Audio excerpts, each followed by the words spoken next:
चलिए, social problems and issues in India में हम एक कदम और आगे बढ़ते हैं। हम यूथ अनरेस्ट एंड एजिटेशन का टॉपिक कवर कर रहे हैं और इसमें हम आज फैक्टर्स वाया आगे बढ़ेंगे। हमने इसके इंट्रोडक्शन का चैप्टर कवर कर लिया। ओके, चलिए समझिए। देखिए, जब हम यूथ मूवमेंट्स की बात करते हैं तो मेजॉरली यूथ जिस एज ग्रुप में आइडेंटिफाई किया गया है 15 से 29 की एज के बीच में, स्टूडेंट्स मोस्टली इसी फॉर्म में, इसी एज ग्रुप में एग्जिस्ट करते हैं। यूथ मेजॉरली स्टूडेंट्स की फॉर्म में एग्जिस्ट करता है। तो स्टूडेंट मूवमेंट और यूथ मूवमेंट साइमल्टेनियसली ही चलती हैं, इसलिए ये दोनों वर्ड लिखे भी है यहाँ पे। तो यहाँ पे लिखा हुआ है कि student and youth movements have played a major political role in our country. दुनिया भर में स्टूडेंट मूवमेंट्स ने या यूथ मूवमेंट्स ने एक बड़ी राजनीतिक भूमिका निभाई है। जैसे भारत के कॉन्टेक्स्ट में कैसे निभाई है, आप सब जानते हैं। 19वीं सेंचुरी के दौरान, यानी कि जब हम 1800, 1810, 20, 30, 40, 50, 60 की बात करते हैं, उस समय के दौरान जब ब्रिटिशर्स ने वेस्टर्न एजुकेशन इंट्रोड्यूस की भारत में, अपनी एडमिनिस्ट्रेशन के लिए एम्प्लॉयज़ की नई खेप चाहिए थी उन्हें, स्टाफ जो इंग्लिश लैंग्वेज में एजुकेटेड हो। इसकी वजह से जब उन्होंने, और भी कई सारे पर्पसेस थे, मेजर पर्पस ये था कि एडमिनिस्ट्रेशन मैनेज हो, उसके लिए कम तनख्वाहों पर काम करने वाला एक क्लैरिकल कैडर ब्रिटिशर्स को चाहिए था। इसके लिए वेस्टर्न एजुकेशन उन्होंने इंडिया में इंड्यूस की, इंग्लिश लैंग्वेज को इस्टेब्लिश किया, और उन भारतीय युवाओं ने जिन्होंने इस भाषा में शिक्षा ली, सबसे पहले तो उन्होंने ये आइडेंटिफाई किया कि वो कौन से फैक्टर्स हैं जो हमारी सोसाइटी के पिछड़ने का कारण है, उसकी बैकवर्डनेस का रीज़न है। सोशल इविल्स को आइडेंटिफाई किया और उन्हें दूर करने का सलीका पता लगाया। दूसरा, यही वो लोग हैं जो विदेशों में गए कानून की पढ़ाइयाँ करने के लिए, कुछ और ब्रांचेस की पढ़ाइयाँ भी, लेकिन उस समय डोमिनेट करती थी बैरिस्ट्री की स्टडी। यही वो लोग हैं जो विदेशों में गए पढ़ने के लिए, ख़ासतौर ब्रिटेन, और इन्होंने ये देखा कि कैसे सिविल राइट्स या ह्यूमन राइट्स हैं वहाँ पर अंग्रेज़ी सरकार के द्वारा जो वहाँ के लोगों को दिए जा रहे हैं, अपने नागरिकों को। तो फिर अगर हम पर भी सरकार अंग्रेज़ों की ही शासन कर रही है, हमारे नागरिक अधिकार वैसे क्यों नहीं? हमारे मौलिक अधिकार, मानव अधिकार वैसे क्यों नहीं? तो क्या ये एक बेनेवलेंट गवर्नमेंट से क्वेश्चन नहीं है, जो अपने बेनेवलेंस का झंडा, अपने दयालुपन का झंडा, अपने करुणामयी का होने का झंडा, अपने बहुत ही सांस्कृतिक होने का झंडा झुला रही है? उसे ये सवाल तो करना बनता है। तो इन्हीं लोगों ने बरतानिया सरकार का जो शासन भारत में था, उनकी जो शासन पद्धति थी, रूल करने का जो यहाँ पर पैटर्न था, उससे क्वेश्चन रेज़ किए। उनसे पूछा कि क्यों यहाँ पर डेमोक्रेसी नहीं है? क्यों भारतीयों को भारत में शासन करने के लिए भागीदारी नहीं दी जा रही है? हमें पार्टिसिपेशन क्यों नहीं दिया जा रहा है? धीरे धीरे ही सही, लेकिन इन्होंने ब्रिटिश रूल को इंडियंस के प्रति रिप्रेजेंटेटिव बनाया, रिस्पॉन्सिबल बनाया। धीरे धीरे ही सही, इन्होंने उसे डेमोक्रेटिक कैरेक्टर देने की कोशिश की और एक समय में भारत छोड़ दिया अंग्रेज़ों ने। तो युवाओं की ही बड़ी देन है। ये तमाम युवा उस समय के जो हुए भारत में, शुरुआती तौर पर तो मैं राजा राम मोहन रॉय का ज़िक्र करूँगा, क्योंकि वो जो मॉडर्न इंडिया है उसके पायनियर माने जाते हैं। जो आधुनिक भारत है उसके उग्रदूत थे वो। उन्होंने सती प्रथा के खिलाफ आवाज़ उठाई। उनके बड़े प्रयासों के कारण ही 1829 ने लॉर्ड विलियम बेंटिक ने कानून ला करके सती प्रथा को भारत में एबोलिश कर दिया। ईश्वर चंद्र विद्यासागर एक युवा के रूप में उस समय में विधवा के पुनर्विवाह के लिए काम कर रहे थे। तो वुमेन री मैरिज हो, 1850 के दशक में उसके लिए एक कानून आया और ये ईश्वर चंद्र विद्यासागर का ही योगदान था। उसी समय में विवियन डेरोजियो एक पर्सन थे जो युवाओं को सवाल करना सिखा रहे थे। एक प्रोफेसर के तौर पर वो लोगों को इस मैनर में एजुकेट कर रहे थे कि जाति प्रथा नुकसान देती है, समाज में जो वर्गीकरण है ये बाहरी शासन को बढ़ावा देता है, हमारे अधिकारों को दबाता है, हमें इसकी खिलाफत करनी है, युवाओं को आगे आना चाहिए। उन्होंने यंग बंगाल मूवमेंट की शुरुआत की, उसका नाम ही यंग बंगाल मूवमेंट था। आगे चलते हैं, दयानंद सरस्वती हैं, तमाम ऐसे उस समय के लोग हुए हैं। बड़े पैमाने पर अलीगढ़ मूवमेंट खड़ी की सर सैयद अहमद खान ने उस समय में, और वो जो मुस्लिम कम्युनिटी है वो चाहते थे कि वो प्रोग्रेसिव एजुकेशन इम्बाइब करें, वो साइंस, टेक्नोलॉजी, नए सब्जेक्ट ब्रांचेस को सीखें, समझें और आगे बढ़ें। तो 19वीं सेंचुरी का ये कंप्लीट फेज़ जो है, हमारे देश के युवाओं ने ब्रिटिशर्स के द्वारा लाई गई उस वेस्टर्न एजुकेशन जो कि ब्रिटिशर्स ने अपने बेनिफिट में लाई थी, उसका लाभ अपने और अपने देशवासियों के लिए कमा लिया। तो इस मायने में भारत की फ्रीडम स्ट्रगल में उन युवाओं की बड़ी भूमिका है। आगे आने वाले समय में अगर आप देखेंगे तो जवाहरलाल नेहरू, बाबू राजेंद्र प्रसाद जो हमारे देश के पहले राष्ट्रपति भी हुए, सहजानंद सरस्वती, बाल गंगाधर तिलक, ये तमाम लोग, आप बिपिन चंद्रपाल की बात करें, लाला लाजपत राय की बात करें, ये तमाम वो शिक्षित लोग थे जो 19वीं सेंचुरी और बाद में 20वीं सेंचुरी के आरंभ में भारतीय स्वतंत्रता संग्राम में बड़ी भूमिका निभा रहे थे। तो youth movement was very important at that point of time, और यूथ की जिम्मेदारी है और यूथ ने अपना रोल प्ले किया है इस पॉलिटिकल ट्रांसफॉर्मेशन के लिए। वर्ल्ड वाइड ऐसा हुआ है। तो वही चीज़ यहाँ लिखी है कि student and youth movements have played a major political role in our country. In the 19th century, the British introduced Western education, and the youth received this education, became conscious of the major social factors that were keeping the society backward, and they fought against superstitious beliefs and practices. उन्होंने भारतीयों की जो भी अंधविश्वास से जुड़ी हुई मान्यताएं थीं, भावनाएं थीं, उन्होंने तर्क के आधार पर उन्हें दूर किया और ये कहा कि हमारी इस कंडीशन ऑफ डेस्टिट्यूशन, हमारी दरिद्रता, हमारे पिछड़ापन, द बैकवर्डनेस और हमारी गरीबी का एक बड़ा कारण ये भी है कि हम उदासीन हो चुके हैं। हम में एफर्ट्स करने की क्षमता जा चुकी है क्योंकि हम अंधविश्वासों के अधीन आ चुके हैं। तमाम तरह की मान्यताएं धर्म के नाम पर हम पर डाली जा रही हैं, हमें वो बांध रही हैं। हम नई शिक्षा, विकास, नए तरह के शासन और प्रशासन को समझ नहीं पा रहे, हम उसे समर्थन नहीं दे पा रहे। और अगर जब तक हम ये नहीं करेंगे तो समय की मांग है ये बदलाव। नए तरह से गवर्नमेंट्स एग्जिस्टेंस में आनी ही पड़ेंगी। राजा महाराजाओं का वो एक छत्र राज, तानाशाही रवैया और लोकतांत्रिक ना होना आगे नहीं चल पाएगा। प्रजा का हित इसी बात में है कि जो तंत्र हो, द सिस्टम, गवर्नमेंट, वो प्रजा के द्वारा हो, प्रजा ही उसमें हो और प्रजा ही उसे चलाए। प्रजा तंत्र चाहिए। प्रजा सिर्फ और सिर्फ रिसीविंग एंड पे नहीं हो सकती है। जब तक तंत्र प्रजा से प्रभावित नहीं होगा तब तक वह तंत्र प्रजा के लिए लाभकारी नहीं होगा। तो वी नीड ए सिस्टम जो लोगों के द्वारा बनाया जाए। एंड यही से आता है concept, the word, the democracia. It's a combination of two word. Demo बने the people, it's a Greek word, and cracia, के से शुरू होता है, का मतलब the rule. It's people's rule, जनता का राज, प्रजा का तंत्र होना चाहिए, प्रजातंत्र होना चाहिए। आगे बढ़िए, और ये बड़ा कॉन्सेप्ट है, इट इज़ अ गणतंत्र। जन से बड़ा शब्द है गणा, that is important thing. Okay, तो ये विचारधारा उस समय में थी और युवा ही थे ये सभी।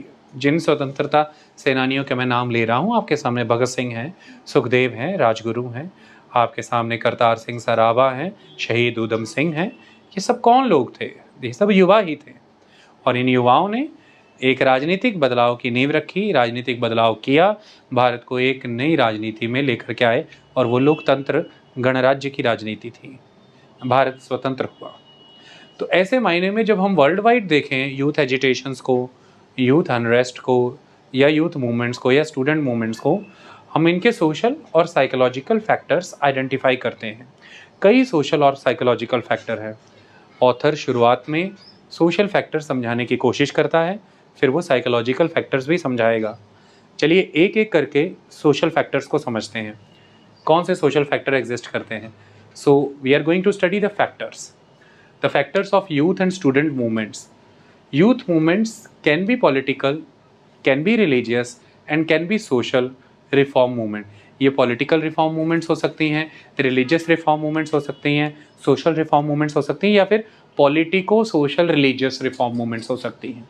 क्योंकि मैं आपको बता रहा हूँ कि 19वीं सेंचुरी, 20वीं सेंचुरी के दौरान भारत में सोशल रिलीजियस रिफॉर्म मूवमेंट्स का दौर था, है ना। सामाजिक धार्मिक जो बदलाव आए उस समय में, उसका दौर था। युवा ही थे उसके पीछे। तो यूथ मूवमेंट्स इनमें से कोई भी फॉर्म लेती वर्ल्ड वाइड सोसाइटी के लेवल पर। शुरुआत करते हैं।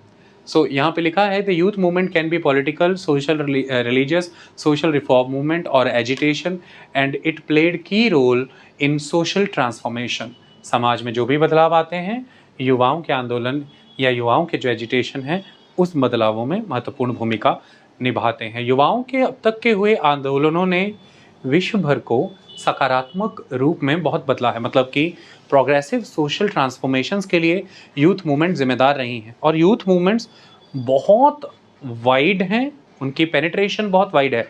एनवायरनमेंट से जुड़े मुद्दों में यूथ हैं, वो यूथ मूवमेंट्स मोटिवेटेड हैं। दूसरी तरफ लेबर वर्क को लेकर के, लेबर के अधिकारों को लेकर के होने वाली मूवमेंट में युवा हैं। युद्धों की खिलाफत करना, उन मूवमेंट में युवा हैं। हथियारों को नकारना, डिसआर्मामेंट की मूवमेंट में युवा आ जाते हैं।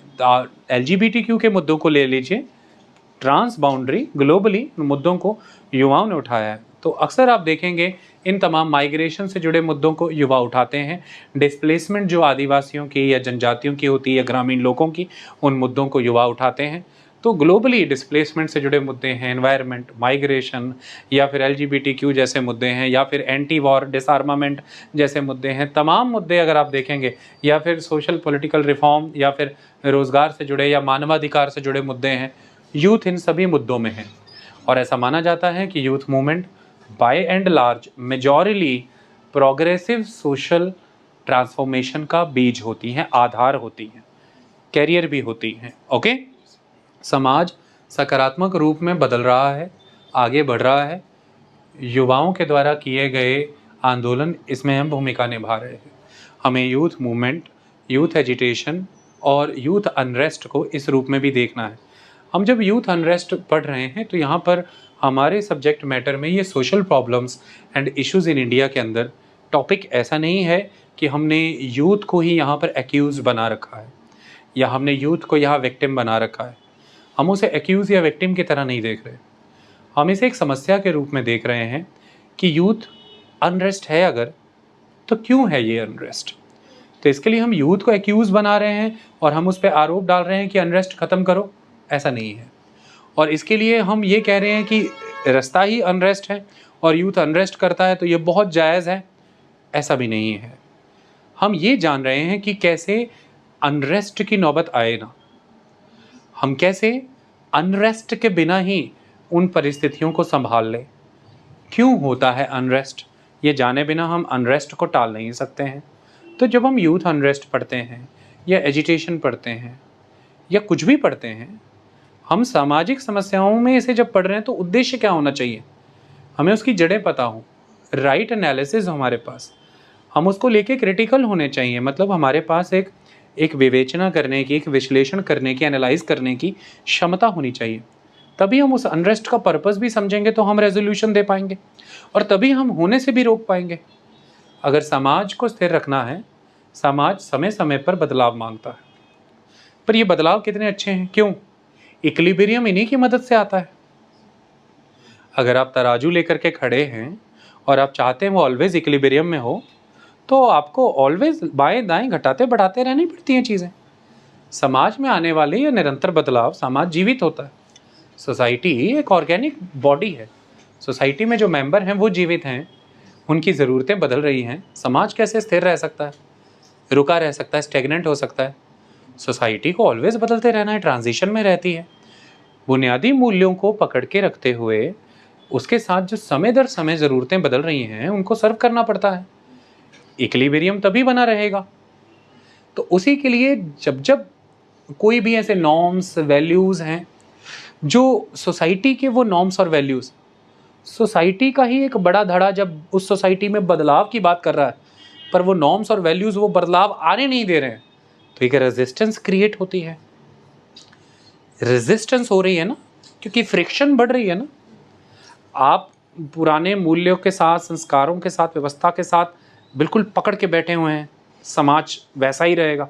लेकिन कुछ लोग वहाँ उसे बदलना चाहते हैं, उसमें चेंजेस लाना चाहते हैं, तो बदलाव की धारा में और जो बदलाव नहीं लाना चाहते उस धारा में घर्षण तो बढ़ेगा ही, फ्रिक्शन तो बढ़ेगी।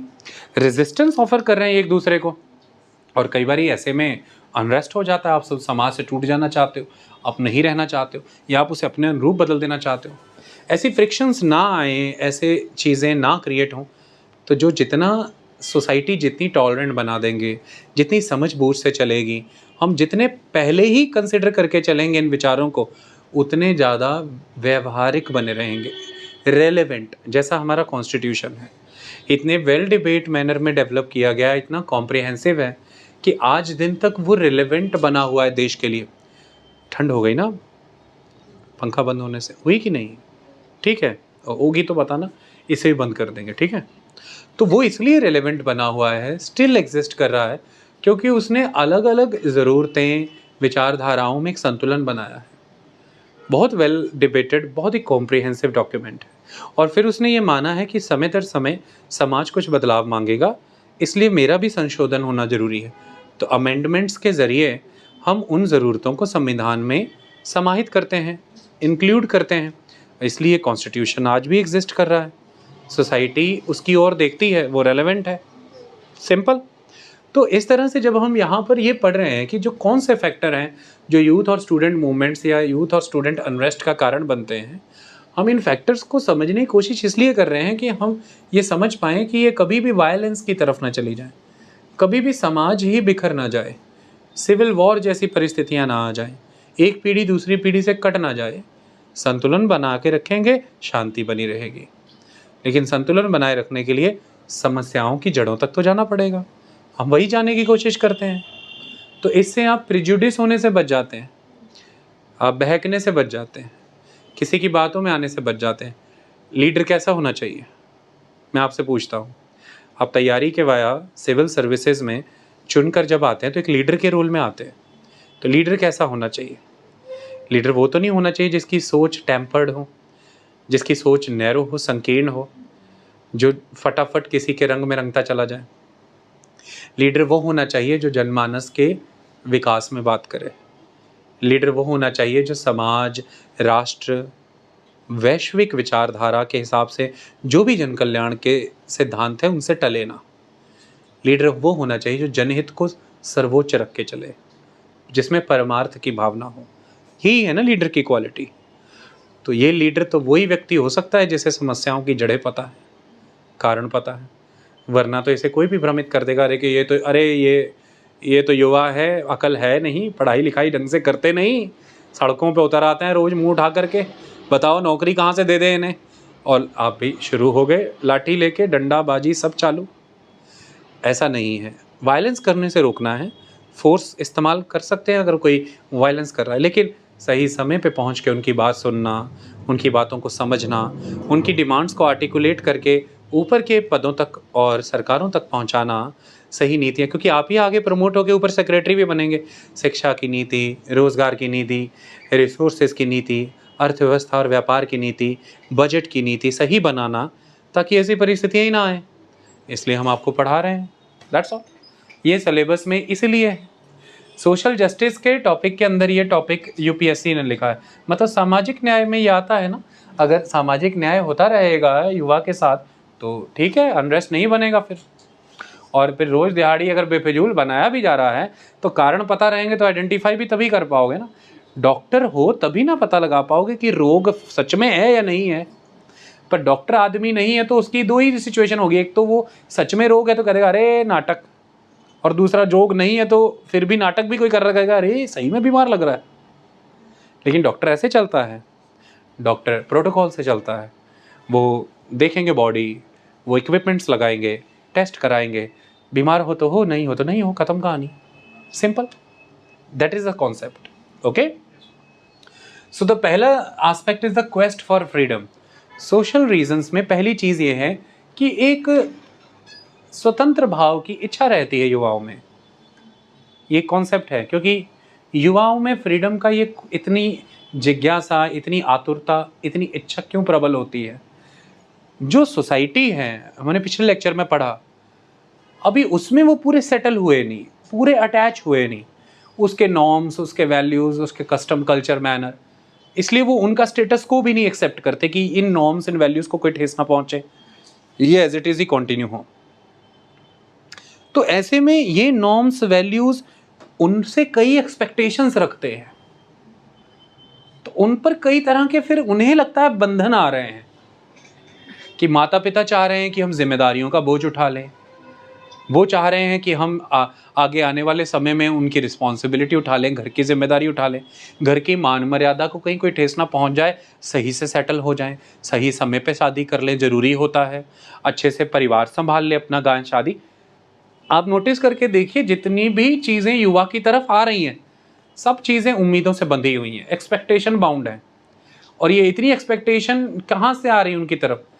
सारी बातों में घर वालों का यही है कि बेटा समाज में रहते हैं, सोच समझ के चलना पड़ेगा, ये कर लो टाइमली।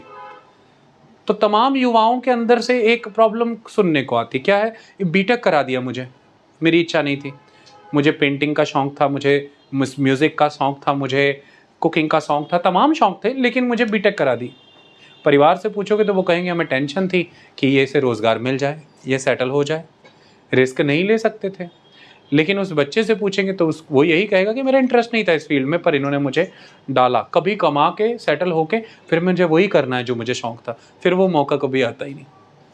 उतने में उनकी उम्र उतनी हो जाती है, बच्चे हो जाते हैं, परिवार हो जाता है, और एक समय में वो भी सोसाइटी के नॉर्म्स का स्टेटस को आगे मेंटेन कराने लग जाते हैं। तो ऐसे में वो एक समय रहते फिर फ्रीडम चाह रहे हैं कि भाई नहीं, अब तो अपने मन की करेंगे, जो सही लगता है वो करेंगे। आपकी सोसाइटी है, आपके रूल्स हैं, आपके रेगुलेशंस हैं, आप देखिए, आपको टेंशन होनी चाहिए, हमें नहीं। तो घर वाले दूसरी बातें शुरू करते हैं कि भाई तुम्हें पाला पोसा बड़ा किया, तुम पर इतने ध्यान दिया, कभी अपने लिए कुछ नहीं खरीदा, अपनी ज़िंदगी तुम्हारे लिए सारी खर्च कर दी, तुम्हें इन बातों का भी कोई मान या भान नहीं है।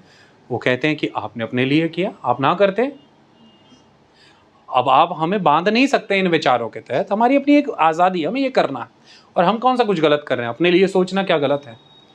ऐसी डिबेट आपने हमेशा सुनी होगी। तो मुद्दा यही है कि आज जो माता पिता हैं, कल वो भी युवा ही थे, और बीइंग पेरेंट्स उनके ऊपर ये ऑब्लिगेशन आ जा रही है कि वो एक सोसाइटी का मेंबर भी हैं, और अब तक जो भी उन्होंने गेन किया है, बड़े हिस्से में रोल उस सोसाइटी का था जहाँ रह के गेन किया है।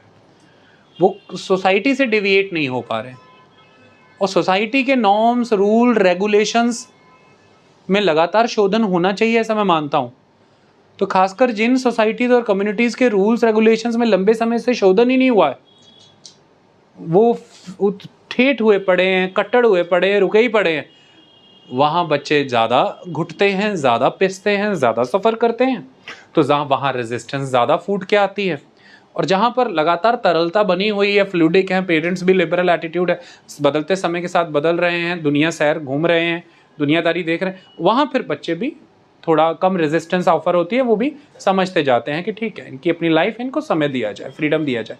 बट डिपेंड करता है कि फैमिली की फाइनेंशियल कंडीशन कैसी है, डिपेंड करता है कि बच्चों को कितने लंबे समय तक पढ़ने का मौका दिया जा सकता है, डिपेंड करता है कि अगर रिस्क भी हो जाए, बच्चा अपनी चॉइस की चीज़ करे, तो भी उसका करियर आगे रिस्क पे ना हो जाए, खाने पीने के लाले ना पड़ जाए, पैसा है इतना, तो ये सारे बहुत सारे फैक्टर आ जाते हैं।